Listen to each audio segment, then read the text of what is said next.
Okay, folks, again, it's David Simpson from the Remedy Project, Criminal Justice Realm, here again, assisting you in assisting folks who are incarcerated with issues that they might have. Now, one of the things that if you paid attention to my videos and went through the majority of the videos in this training program, it would seem like I've been talking a lot of trash about the folks who run the system and or staff in the system. I make it seem like they do a lot of stuff that they're not supposed to do. That's how I make it seem.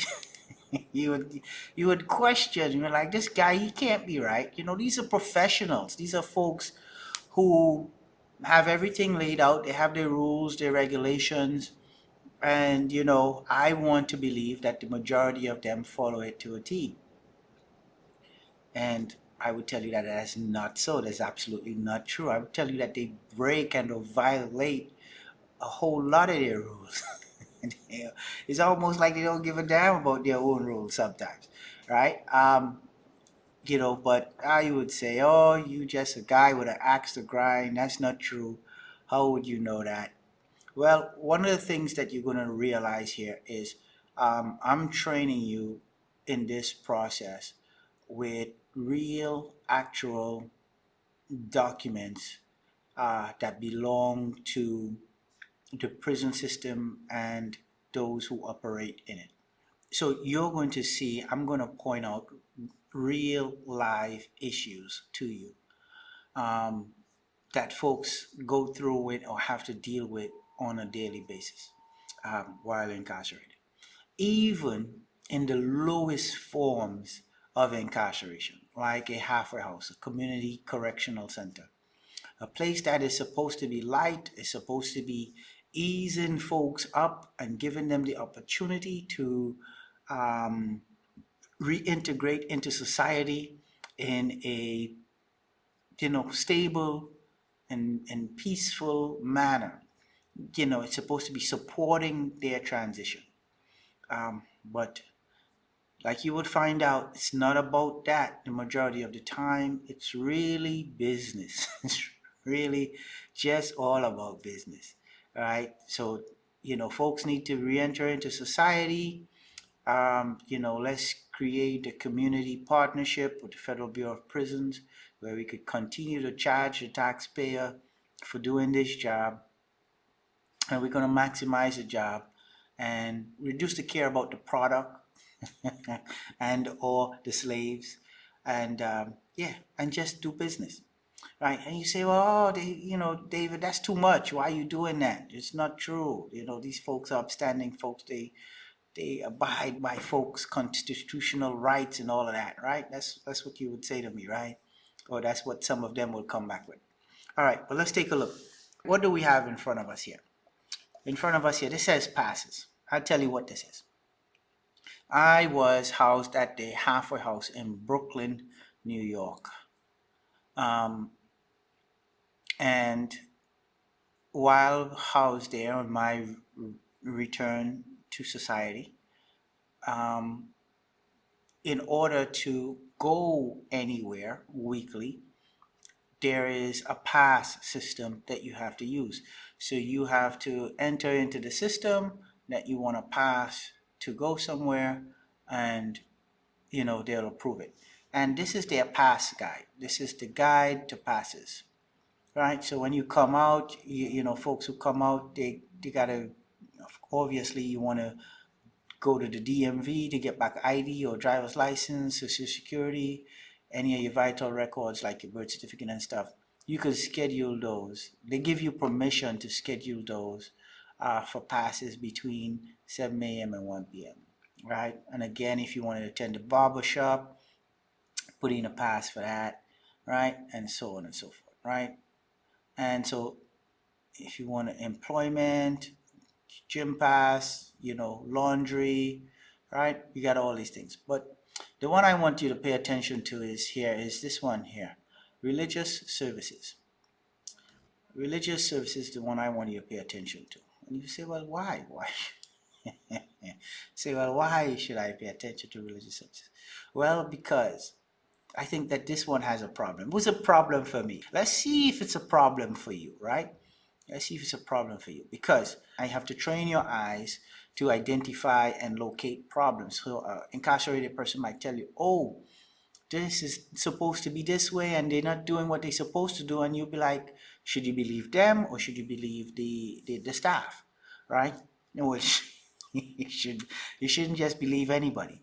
You should be able to find the rule or regulation and look at what both sides are saying happen and find a rule or regulation and identify whether something is wrong, right? And so I'm telling you that this here was a serious violation of my spiritual and or religious rights while I was staying at the halfway house. And I believe that this is done this way still today at that halfway house. What are you talking about? What are you rambling about, right? Okay. Let's take a look. Let's take a look at what I'm rambling about over here. It says here, religious service passes are once a week for 3 hours, including travel time. You must be local and you must attend the earlier service. These are the guidelines for me to put in a pass to go to religious service. Again, I could only put in a pass once a week, can't be longer than 3 hours, and this 3 hours must include my travel. And it must be local, meaning that it must be in Brooklyn. So if I attended church services in Queens, in Manhattan, I would say, Upper Manhattan, maybe Bronx, or whatever, probably wouldn't be able to attend. All right? Outside of 3 hours, no. It's once a week. According to this, if you attend service on Sunday, you got to put in your pass for 3 hours on Sunday. If you attend service on Saturday, you got to put in your pass for 3 hours on Saturday. What if I wanted to attend a Bible study on Thursday evening or something? No, must be 3 hours. Can't be in the Bronx, can't be in the Queens, must be in Brooklyn. Has, because it has to be local, right?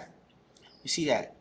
In order to attend these services. So outside of this rule here, I cannot attend services according to this passes guide. All right? So let's take a look. What else do we got here? Look at what we got here. What we got here is a page from a program statement. Why the program statement is not here? Well, it's because this is going to be, this training session here is going to be your first task while training. And so I didn't provide you with the program statement because I want you to be able to locate that program statement for me as a task, your first task for this video as a part of your training, right? But let's read this. This program statement, section 513.5, religious activities. It says, in meeting offenders' religious needs in CCCs, community correctional centers, that's what that stands for, right? And of course, meeting offenders is folks like me who were incarcerated, coming out into these halfway houses. Community correctional centers, halfway houses, same thing, right? So in meeting our needs at these locations, which that passes form is from, it says here, staff must exercise flexibility. Staff must, see the word, they must exercise flexibility. Okay, you really tell. I mean, just off the rip, I don't feel like there was a lot of flexibility in what we read. But let's continue. Let's see what else it says. It says, if possible, offenders should be allowed uninterrupted practice of religion as was exercised prior to incarceration. Ooh. It must be allowed uninterrupted practice of religion as was exercised prior to incarceration. So if they must exercise flexibility at the community correction centers, and I should be allowed uninterrupted practice of religion as was exercised prior to incarceration, then I would definitely say that something is wrong here, right? So let me throw this by you. What about the Muslims? The Muslims attend their Friday evening service, right? Which most of them are required. I would think that that would fall under the 3 hour, 1 day, 3 hour, right? But then they are also required to go to the mosque, when they can, and a lot of Muslims do. They want to go to the mosque every evening, for their prayer. There's a prayer that they conduct every evening. They should be able to go to that as if they were at home. Can they do that according to this pass? Doesn't look like it. Doesn't look like it. Let's say Saturday and Sunday worshipers who go to a service on Saturday, 3 hours. All right. Now, first thing first, the only service I know that you could go to and return within 3 hours is probably a Catholic service. You go to the church, and if it's close by, so you probably spend like a half an hour to 45 minutes to get there, depending on where it is, what trains and whatever walk you have to make, depending. And then you get in there, and that service runs for about an hour, hour and a half, and then you have to get back. That would be the only service that you would be able to attend with that. Any Pentecostal, Baptist, or any of those other Christian services, you will not be able to go to that service and return within 3 hours, because a lot of times those services are 2 to 3 hours long, just service, right? And then you add the travel. So if you wanted to attend one of those services and you had to abide by this, you'd have to go to your service, get there early, and then leave early in order to make it back, for this requirement. Now, that to me does not seem like you have a lot of flexibility. But I don't know. Tell me. I might be wrong. I might be wrong, students, trainees. Help me out here. Help me out. You guys will let me know. Right? And that's just the service. What about Bible study? That might be conducted on Friday evenings or Thursday evenings. Can an incarcerated person who is housed at this halfway house attend a Bible study? Not if they're going to service. Not if they're attending service on Saturday or Sunday. No, they can't. Right? So you got to choose, right? I got to choose right now. I got to choose a Bible study or a service. All right? I got to choose. Hey, the church, they're having a function, or, they're doing community service, right? They're feeding the poor. After church, before church, on a different day at some time, and you attend the service, you get to take part in that. Not according to this. I don't feel a flexibility here. I mean, look at this. This was pretty strict. Listen, this was strict rules.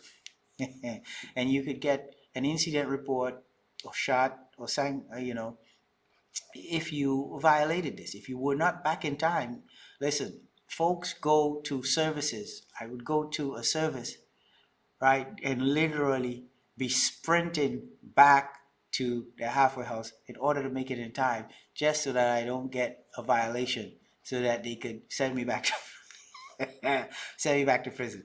The majority of folks, if you live anywhere downtown Brooklyn, close to what's that area called, the Dumbo area, where the halfway house is located, okay, and you see folks running, sprinting, they come out of that train station and they sprinting going down Dumbo somewhere.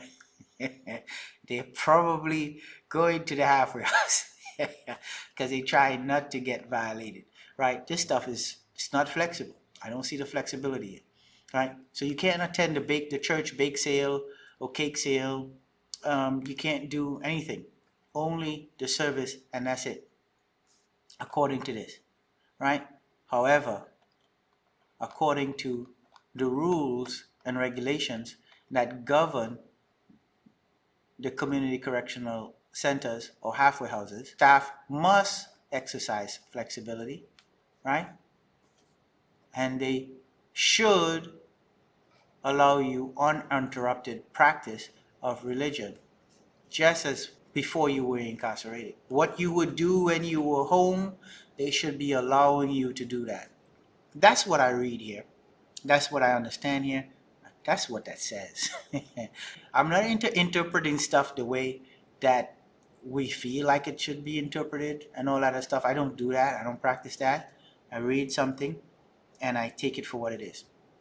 Right? This other section down here says if you request for religious activity should be handled on a case by case basis. Okay. And if you have an unusual request, you should go to the chaplain. I would say an unusual request would be something like, hey, chaplain, Christmas is coming up. My church is going on a retreat. I would like to go on a retreat with the church. It's a 2-day, 3-day retreat for this particular holiday. If you got a request like that and the local staff don't want to handle that, they can send this to the chaplaincy at the regional, and they would give a response. Right? They would say, okay, let him go, or no, we don't think he should go. Right? But that's not what I'm paying attention to.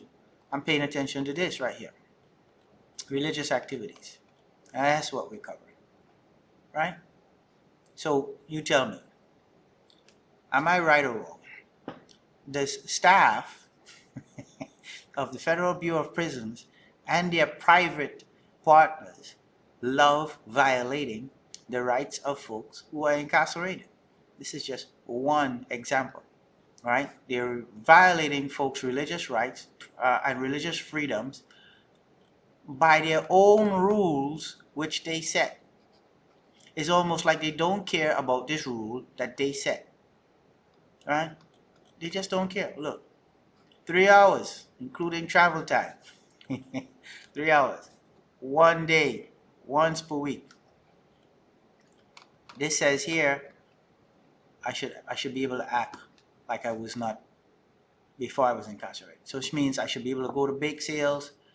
I should be able to attend charity events, Bible studies, the whole nine, the whole yard, right? I'll tell you something, the only folks who this does not hinder, and it does not hinder because they have a powerful community, Aleph, behind them, is the Jewish community.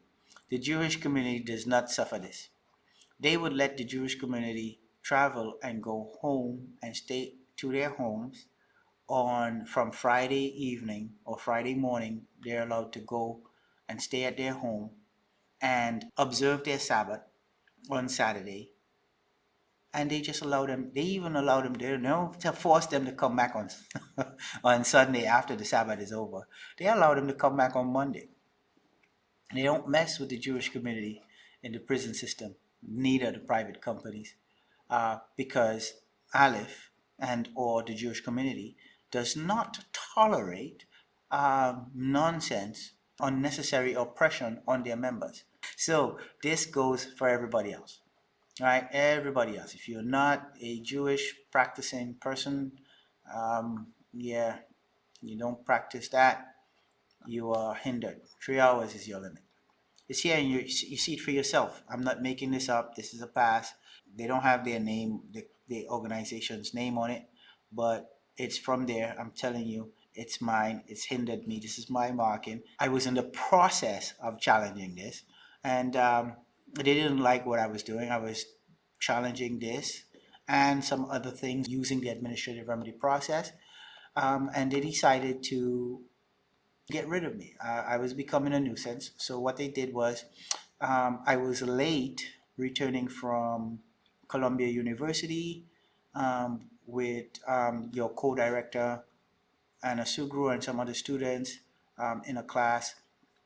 I was late about 23 minutes or so heading back, and I called, hey, I'm running late, the trains were messed up. But they didn't care. I was just like, oh, we got him. They sent my butt back to MDC Brooklyn in the cold. Yep, sent me back to the hardest prison, one of the hardest prisons in the United States of America, because I was 23 minutes late. Boy, I tell you, yeah, for violating one of these passes. So I know this is official. This is from that halfway house. I'm telling you, they're probably still doing this to folks in there today. It probably has not changed, and it's a violation because their rules clearly say don't do it. All right. So enough of that. I think you got the message. You got the point. You can't say now that, oh, David's always talking about these folks breaking the rules and breaking the laws and taking advantage of folks' rights and stuff, and he can't ever show us facts. Well, yeah, you just see it. You just saw it for yourself. This is the facts. All right. So here's your task. Here's your first task in this training process. First active task that I'm going to give you. Okay. Let's do this part here first. First, I want you to locate what program statement this is. Right? You should be able to take this information here, and know you guys know technology better than me, and go on the Federal Bureau of Prisons website. I did a video introducing the Federal Bureau of Prisons website to you and how to navigate it, especially for program statements.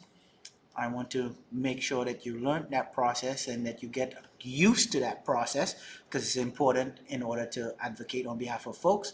You need to be able to navigate, and then when you find these things, you need to be able to quote them to say which paragraph. What you're going to do is you're going to locate this program statement. Your response is going to be, this is program statement, and you're going to give the number. You could give also the title of the program statement. Then you're going to say section 513.5, religious activities, quotes or states. So you're basically pointing to this section, right? And you're saying that staff is violating this, right? They're also violating your constitutional right to freedom of religion. Just throw that out there. Let me see if you know what to do with it, right? So that's the first part of this task that I want. And the second part of this task that I'm going to ask you to do is I'm going to ask you to pretend that you are incarcerated at the halfway house anywhere in the country, and this rule here is obstructing you. I'm sure if you think about it, and if you're a religious person and you have religious practices, I'm sure it already limits you.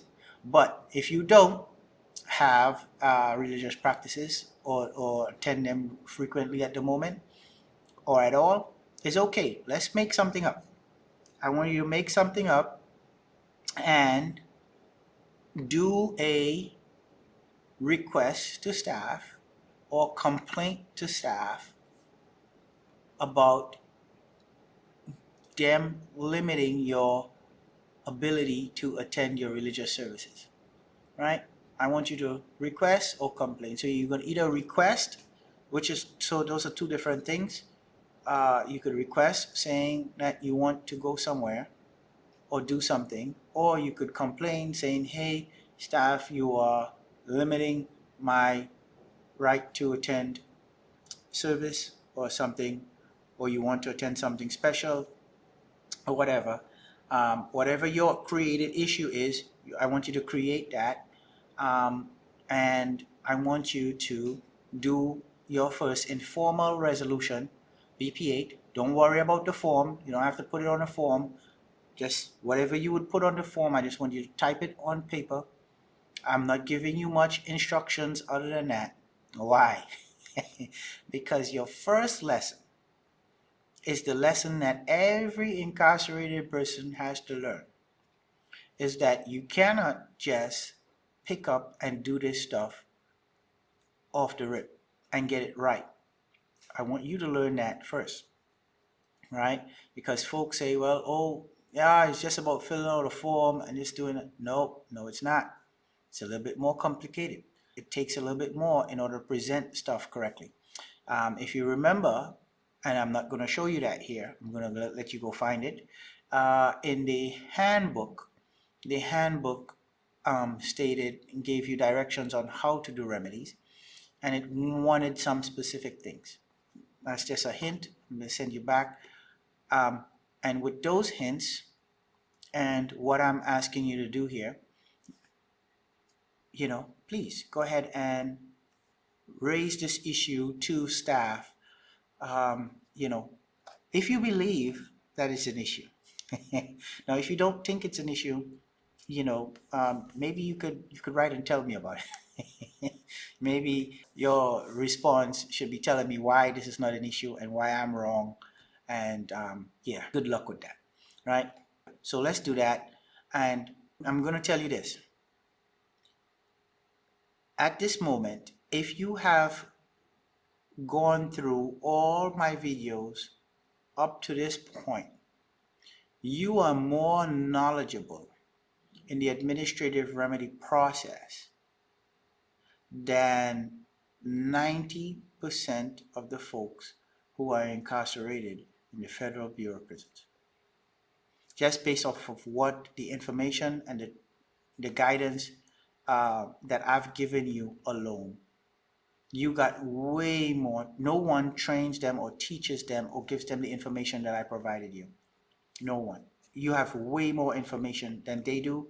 So you're supposed to be able to give me a decent remedy request in form of resolution here, right? If you're struggling with it, don't take it too hard. I expect you to. If you don't know what you're doing, it's okay. I expect that. Again, because if you look at the program statements that you're going to have and all of that stuff that I've given you to this point, none of that really shows you how to do this thing properly. And I want you to learn that lesson, just as you have learned the lesson today, that yes, staff do violate incarcerated persons' rights, even at the lowest levels of the prison system, right? You learned that today, and you learn that. I want you to learn that even after knowing all this information that I've provided you up until this point, that you're probably not going to provide me with adequate and sufficient remedy, like most students have not in the past that I've trained. I've gotten a couple really good ones, but let's see what you do. All right, so this is your first task, your first assignment on passes at the halfway house, religious service passes actually. Yeah, I hope this was informative and exciting. I hope I wasn't too boring in putting this forward, but please, any other information, this is all going to be in the Google Classroom. These documents are going to be in the Google Classroom along with the program statements and everything else that you need. Well, not this program statement here, but all the other program statements and stuff is going to be in the Google Classroom. These two documents here are going to be in the Google Classroom. You'll have to find the program statement, this program statement on the BOP's website. Okay. Yeah. So that's your first task. Yeah. So you get that done. You resubmit it to the classroom, and we'll take it from there. All right. David Simpson, Criminal Justice Realm Remedy Project. See you guys soon. Bye.